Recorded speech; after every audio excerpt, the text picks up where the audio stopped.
Թուրքալեզու պետությունների ղեկավարներն են կրկին հավաքվել այս անգամ Բուդապեշտում։ Էրդողանն իր ելույթում հիշեցրել է Արցախյան 44-օրյա պատերազմը, թուրքական եւ ադրբեջանական համատեղ զինված ուժերով արցախահայերի դեմ իրականացված ռազմական ագրեսիան։ Ամեն անգամ Էրդողանը այդ փաստը նշում է եւ բացի դրանից ամեն անգամ նա Ալիևին հիշեցնում է, որ այդ հաղթանակը եղել է իրենց շնորհիվ։ Էրդողանն իր կրտսեր եղբորը Ալիևին է կարգել Հարավային Կովկասում այսպես կոչված խաղաղության ռահվիրա։ Խաղաղություն ասելուց հետո սակայն Թուրքիայի նախագահի աչքին Մանջուրիայից մինչև միջերկրական ծով հատվածն է երևում։ Հետևաբար Էրդողանի ելույթում երևում են պանթուրքական, նեոօսմանական եւ ծավալապաշտական քաղաքականության նուրբ երանգներ ու տարատեսակ միջանցքների կառուցման մտադրությունը։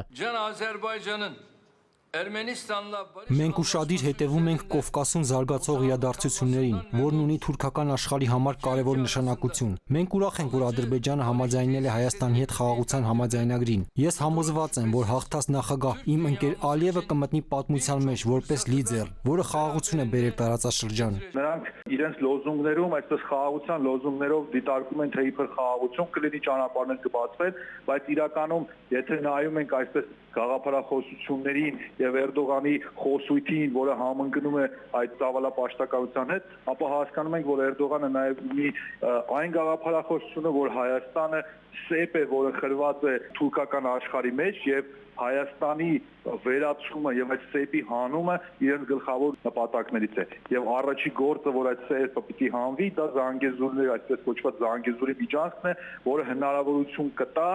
Հայաստանը որպես այդպիսին իրենց ճանապարհից վերացնել։ Խաղաղության մասին խոսելով Թուրքիայի նախագահ այնպիսի նպատակներ է հետապնդում, որոնք ըստ մասնագետի այնքան էլ ընդունելի չեն թուրքական մյուս պետությունների համար։ Էրդողանը կոչ է անում թուրքալեզու ժողովուրդներին միանալ 19-րդ դարի վերջին եւ 20-րդ դարի սկզբին առաջ քաշած թուրքական պետությունների միավորման գաղափարախոսությանը։ Նա իր խոսքում մի քանի անգամ խնդրեց թուրքական պետություններին, որպեսզի աջակցեն այդ ծրագրին։ Եթե ժամանակին այս գաղափարախոսությունը ուներ իր այսպես ակտուալությունը, քանի որ թուրքախոս ժողովուրդները գտնվում էին